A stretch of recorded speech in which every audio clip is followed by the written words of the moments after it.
I am DM Zone. This is Gamers Oasis. Let's get into it. All right, guys. So we're going to be talking about procedurally traveling through, moving through a dungeon.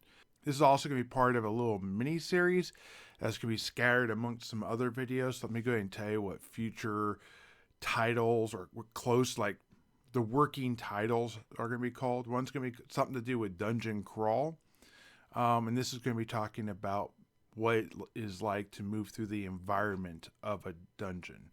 The other one is going to be keeping dungeons weird, talking about how dungeons of this time were weird, they're very gonzo, and then some of the ideas I have for what that would be like. So I have some references towards this in my solo campaign where you can see some of this linked together if you want to see some actual gameplay where I do this not really live, but in a live-like setting, shall we say. You get to see dice being rolled, very little editing, that type of stuff.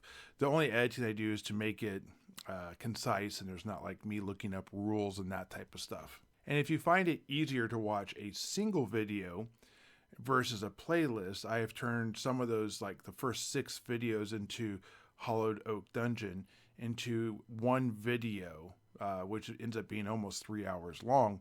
But then you get all the follow-ups of what happened in order, and you don't have the problem of, well, I got lost in the track, or I can't find the playlist, or I don't know which one I was on. So let's actually get into what this is.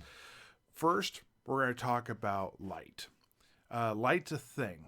If you do not have light, you're going to need infravision to move through the dungeon. In one part of the book, it talks about the fact that inside a dungeon, you can't actually see with infravision. The implications in many other parts of the books is that infravision works in dungeons. You don't actually need like moonlight to give you that little bit of thing, or like in some games where they have like a moonstone, that like the elves wear, that allows them to see at night or underneath the earth.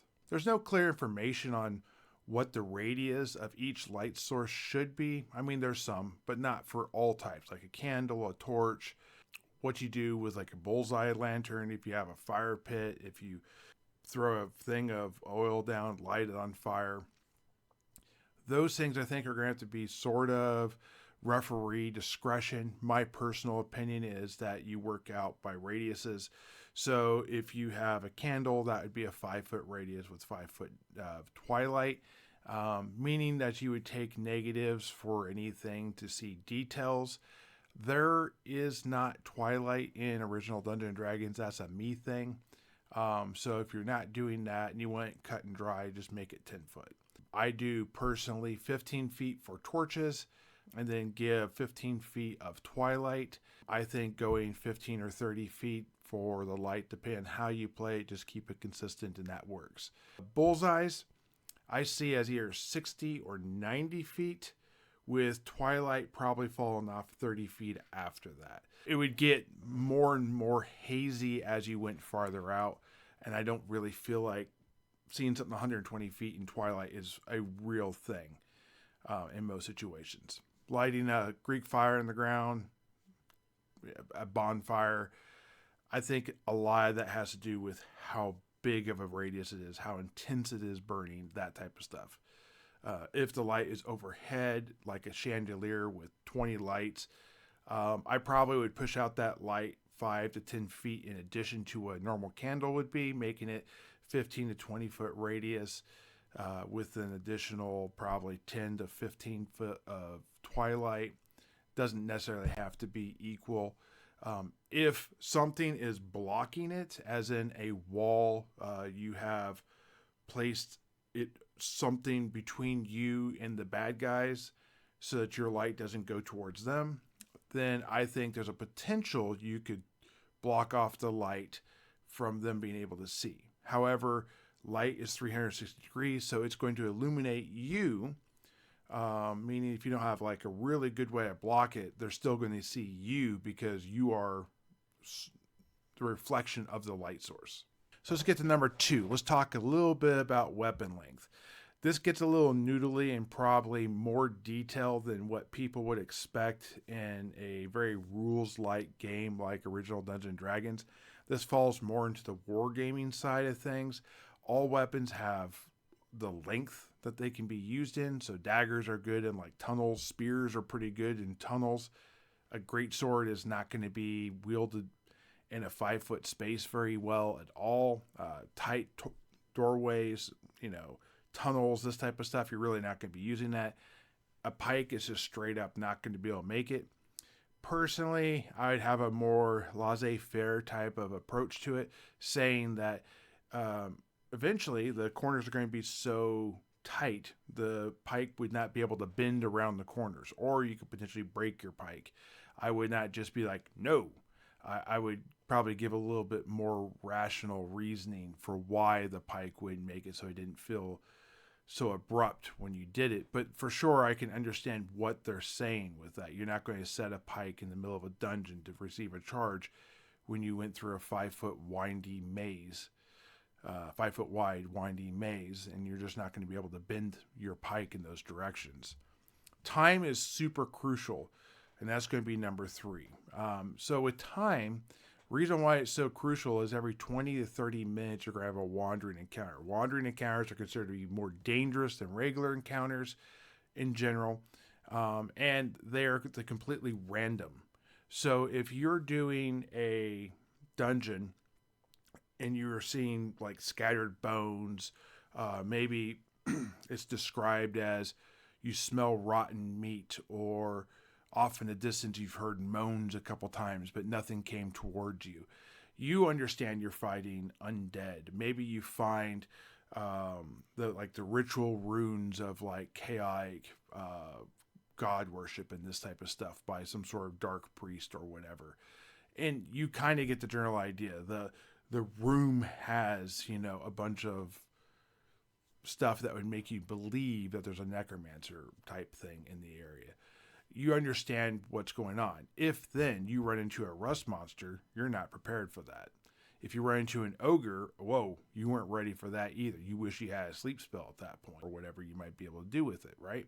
But that's kind of what you're looking at with this type of thing. That's what makes wandering monsters so dangerous, is the fact you can't prepare for such things, or the fact they could join in the middle of a fight, even turning a moderate fight into a dangerous fight just because you rolled a 1 because time went by and the fight just ended, or happens at the same time, and you're like, well, let's see if anything adds, and boom, something adds. So interestingly enough, the first, if I was to use the acronym DM, that came up wasn't actually in Blackmore, designed for dungeon masters. It was actually for dungeon moderator, talking about the procedural manner in which you travel through a dungeon. This is kind of in reference to more of a board game type of thing. When you look at the different play styles of the game, I would say that Gygax favored more of a war game stratagem type of thing. Dave Arneson followed more of like a realism form of the game that involved using his Blackmore and going into the dungeons where you would have crusades and everything, and you'd have all these things, and you go into the dungeon to get loot to be able to provide for whatever you're trying, whatever your goal is, using more of a Brownstein model, because Dave Arneson ran Brownstein games when Dave Wesley was off at doing war type stuff in the military or at college, with his permission, of course, and kind of incorporate it back into Blackmore. If you're wanting to use the rules, the combat rules they talk about in Dungeons and Dragons, they are recommending the rules from Chainmail. One of the combat systems, the one I'd recommend in a dungeon environment, would be man-to-man. There's also fantasy combat and mass combat. And there are times when those could be appropriate, but man-to-man seems to work fairly well. And when I'm doing my solo campaign, that's the one I'm primarily using, at least in the dungeon environments. Before I get too far into the actual procedures, though, let's talk a little bit about what the different roles, ROLES, would be. There is the referee. The referee is going to be the one who is the dungeon moderator, the one who's making decisions of what is there, how it interacts, how you interact with it, these type of things. And then we move forward going on. Now, the party is going to be a larger party in these early games. You might have 50 players and you might only have 10 actually there. But throughout the week, you're going to have these other 40 players playing in the same living dungeon, essentially, as what you're in. So that's why the referee is there. So each group has to have one person to talk, because if you ever played a game with 10 people and you have everyone talking, nothing gets accomplished and there's lots of bickering and arguing.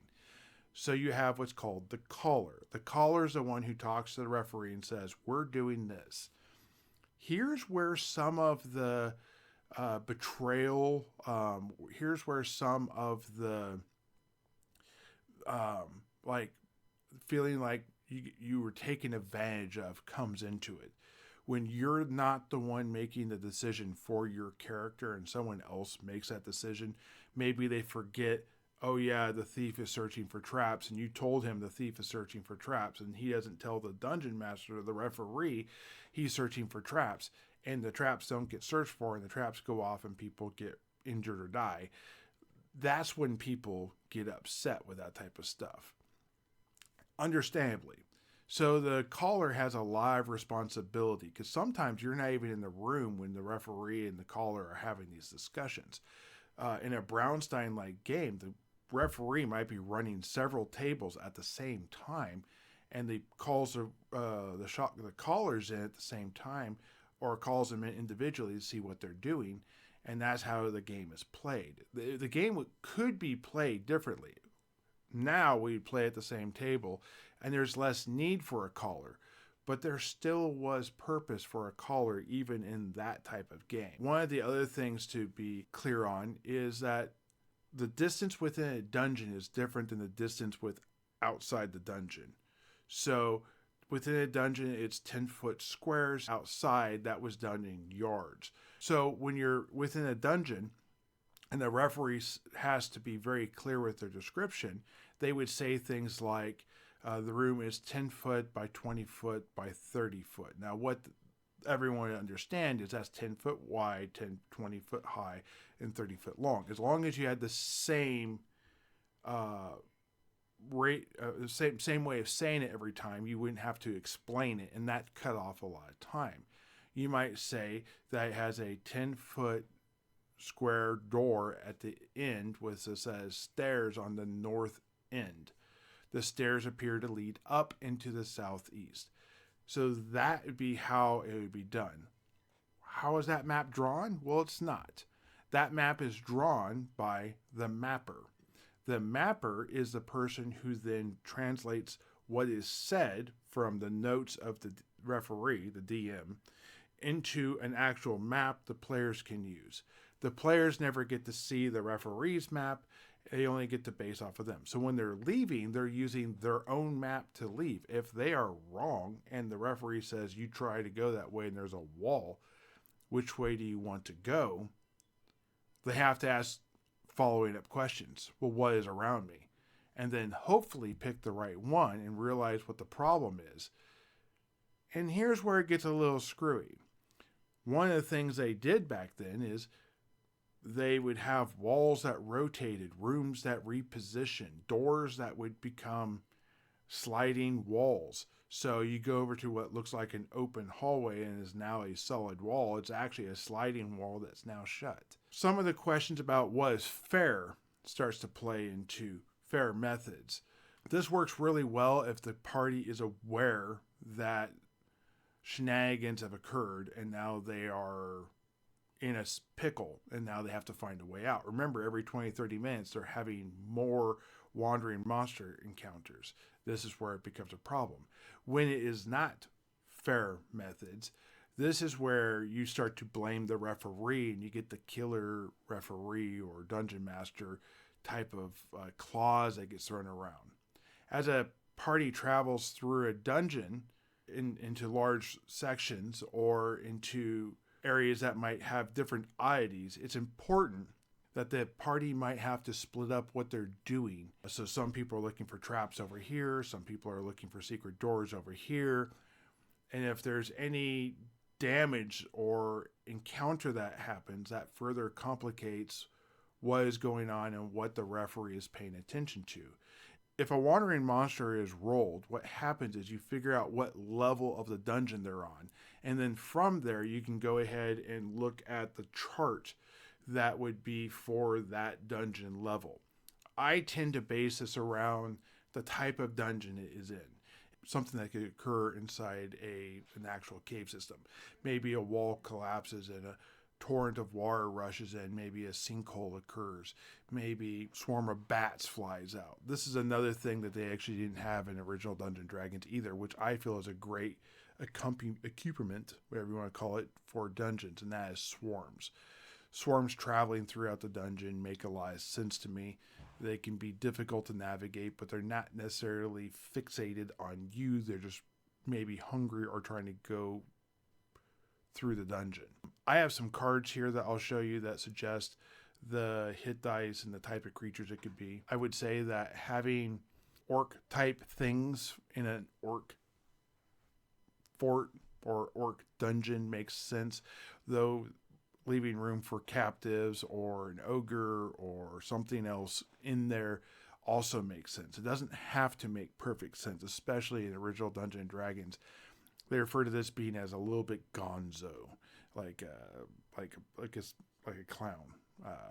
And that was, some people were much more that way. What I would suggest, though, is that you talk it over with your players to find out what they're comfortable with and to see that you're not stepping on their toes or avoiding things they actually want to include within the dungeon. Now, let's go ahead and get to a fourth point here after this big segment here. We're going to talk about how far away an encounter occurs. So this is important because movement and then being in melee prevents people from being able to cast spells if they're attacked and this type of stuff. Intelligence monsters won't automatically attack, but they will roll some sort of monster reaction, which will most likely end up with them attacking. They're going to be 2d4 times 10 feet away. This will give you a chance to have your own reaction. Maybe the first round you're surprised, but they can't reach you, so you're able to react, roll initiative, this type of stuff. If they do choose to pursue, they will continue to pursue as long as they're within 90 feet or you go around a corner and you're visible.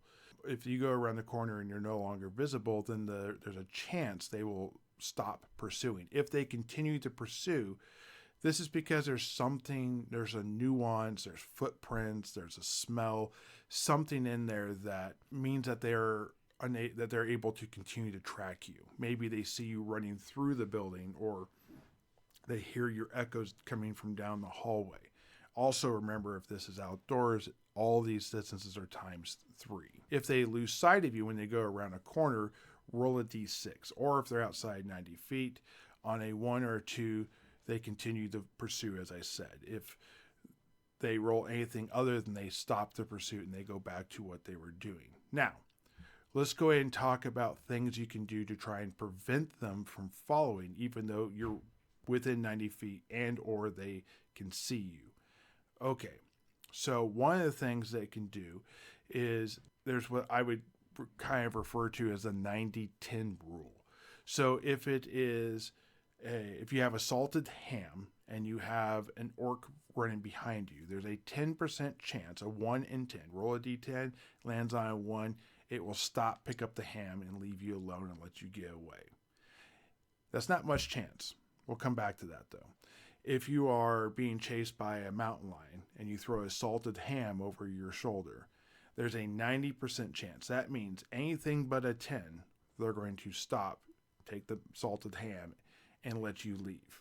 So there is a way to avoid non-intelligent animals or beings by using food. On the reverse of it, if you had a chest of gold and you threw it in the ground and it spilled open and 150 gold fell out, or copper or silver or whatever, and an orc was chasing you, there's a 90% chance, aka anything but a 10 that the orc's going to stop and go after the loot versus continue to follow you. There's a 10% chance the mountain lion, for whatever reason, is going to be distracted and stop. Same thing goes for magic items. Magic items fall onto the intelligent monster side of things. So this brings into other things like hallucinatory terrain. If you were to go around a corner and cast hallucinatory terrain and it looks like there's a wall instead of a door, and they go, they must have gone somewhere else, and they continue, then you have successfully passed, even though you are 30 feet from them, as long as they don't roll a 1 or a 2. If they roll a 1 or a 2, they're going to challenge the fact that that is actually a wall. They probably will get a save throw. They'll probably try and dig around it or throw something at it or try and climb over it or look for the secret passage, which will then destroy the illusion, and they'll be able to go through it. So there are some magical ways you can get around this type of stuff too. Throwing oil on the ground is basically the same type of thing. As long as it's lit, you light it on fire. No intelligent or non-intelligent animal is going to go through fire to get at you, so it basically prevents them from going after you. If you were to somehow get over or past a pit, and there was a pit and they would have to jump the pit, I would say that they're not going to cross that, probably do a D6, 1 or 2, they would continue somehow. Everything else they would stop. Now, if they have range, they might stand there with range and shoot you, but that's a different thing. Intelligence monsters like orcs and goblins and ogres, for example, have, as I stated earlier, monster reactions. This is kind of the magic of an original old school game, an OSR type of game, an old school Renaissance game, or in this case, old original Dungeons and Dragons. There's a chance you can bluff your way past this and be able to get through an encounter because of a positive reaction.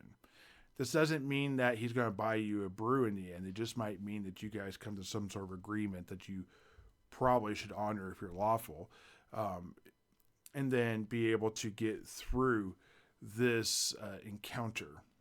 It also means that it could backfire on you, and something that should have been fairly benign might turn hostile. So you might run into a group of gnomes who is lawful, you're lawful, and because you rolled snake eyes on your thing, now they're upset at you. Maybe they think you insulted them or whatever, and you're having to potentially fight other lawful characters, which you would normally have to do. However, there's a very, very small chance. It's less than actually a percent to roll snake eyes, if I remember right. It's very, very low. Now, I also talked about surprise earlier in this, and I want to go back to surprise real quick. It says here that when initiative is going to be rolled, you have to roll for basically surprise. On a 1, 2, or 3, that you are surprised. I like to play the 1, 2, or 3 as far as like you come around the corner and it's like right there in your face type of thing. I think normally I would do a 1 and 2, but like if you're in a segment where neither one of you know it and you're in complete darkness, and all of a sudden you like reach up and grab something and it moves and you're like, that's a 1, 2, or 3. If you're walking in the hallway and you get ambushed by something, I would say 1 and 2. And then on either one of those, if you roll a 1, it's going to be for 2 rounds, and that's basically your doom. There are ways you can negate that, though. For example, if they are carrying light, you cannot be surprised by them. You can only surprise them if you have a potion or magic of ESP up in some manner, like a wand or something of that nature, a helm. Then you're not going to be able to be surprised. You're going to sense that they're coming. Noise is a big thing. If they hear you coming, you hear them coming, you're going to negate the chance for surprise. If a side is surprised, you roll instead of 2d4 times 10, you roll a d3 times 10, and that's how close they are, or how close you can get to surprise when you are surprised, thus making it that you're going to be able to get to them in melee, most likely, without them even being able to do anything. It's also important to say that there's a 25% chance of anything being held in their hand being dropped if they're surprised. So if you're carrying a torch, there's a 25% chance of it being dropped. Like, let's say you're walking through a cave and the first 6 inches is water. If you get surprised by a group of bats flying around, you drop your torch, it's dark. Now you have a problem. That's an issue. And it's wet. It's going to be hard to light. Now, I've talked a lot about movement. I've talked a lot about time. Let's go ahead and talk about something that sort of slows you down. It states every 60 minutes you have to spend 10 minutes resting. I have a personal rule where if everyone in the party's constitution is +1, they can actually go out to 7 turns, and on the 8th turn they have to rest. And if they have +2 across the board, or of all the people there, then they get an additional. Now, if you're carrying a load that is beyond medium, you also have to have the strength score to match that. So if you're a wizard strapped to the hilt with books and you don't have a 13 strength, you're not going to be able to take benefit of your 13 con. But if you're the porter carrying that backpack and you have a 13 con and a 13 strength, you can take advantage of going 1 additional round. Things also take time. Now, this kind of gets a little bit into the referee's discretion, looking for things like secret doors, passageways, loading treasure into your chest, listening, using ESP. All these things take time. So listening at a door might be a tick on a 10-minute round. Combat always takes 10 minutes. Might take an additional 10 minutes for recovery. If you're doing a spell like heal, that's a 10-minute spell, not an in combat or just a while you're walking down the hallway type of spell. Maybe the cleric is casting heal while the thief is looking for traps or trying to navigate a door. That is a thing, a way this can be divided. As I spoke before in the demi-human videos I did, the dwarves, halflings, and elves videos, they have their own benefits that help specifically in dungeons, and I'll leave that there if you want to check that out. While we're on the thing about procedures and dungeon levels, let it also be known that loot is also based upon the dungeon that level you're on. So if you're on the first level, you're going to find by percentage worse loot than if you're on the 3rd, 2nd, 4th, whatever level. If you're all the way down there in the 6th level, you're going to be finding much better items than you would on the 1st level. I personally feel like it's great to make a series of index cards that just make quick reference. You loot them all up, you make it all, and then you just flip the card. You don't know what it is. They don't know what it is. It's based upon what level you're on. It just speeds up the game. That is a procedural way you can take advantage of things outside of the game and then make it happen in game. It also shows you're not showing any favoritism because this was a pre-made thing and there's a series of things and the next one happened to be, which I think builds that trust between the referee and the players. I also like to add other things in there than magic, cursed, and then weapon or whatever, like the normal thing. I like to add things like ornate or rusted. This shows that if you find a bunch of rusted items, you could then use your blacksmithing skills in their downtime to refurbish these items and turn them into something. Ornate items could then be used to show your regalness. You're not a commoner. You are a noble. These things have like heraldry. They have maybe silver in it, which has bilateral, I think is the right use of that word. So you have your social elements, and then you have, I grabbed the something that doesn't like silver and it reacts to it, like a lycanthrope, that type of thing. Also, you see someone in it, you don't think lycanthrope. So great things to come. Hope you guys like it. In the next video, though, look for me to talk about dungeon exploration, the crawl through the dungeon, what the environment would be like. Hope to see you guys there. Keep rolling those dice. Bye.